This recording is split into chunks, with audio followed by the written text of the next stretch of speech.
ஏன்னா நீங்க அமைச்சு கொடுத்திருக்கிற இந்த ஆட்சியில எல்லா நன்மைகளையும் நீங்க கண்கூடா பார்க்க தான் போறீங்க அப்படின்ற அந்த கான்பிடன்ஸும் இப்ப என் மனசுல ரொம்ப ஆழமா பதிஞ்சிருக்கு.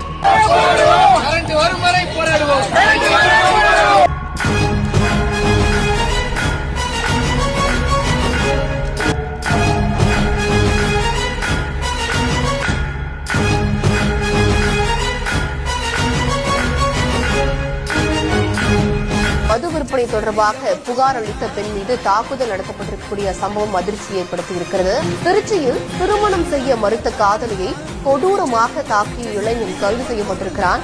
புதுக்கோட்டை மாவட்டம் கரம்பக்குடி அருகே மாற்றுத்திறனாளி பெண்ணுக்கு 2 பேர் பாலியல் தொல்லை கொடுத்த சம்பவம் அதிர்ச்சி ஏற்படுத்தியிருக்கிறது. ஈரோடு மாவட்டம் அந்தையூரில் பாலியல் தொல்லையால் மாணவி தற்கொலை செய்து கொண்டதாக அங்கு புகார் எழுந்திருக்கிறது. அவருடைய உறவினர்கள் அங்கு போராட்டத்தில் ஈடுபட்டிருக்கிறார்கள்.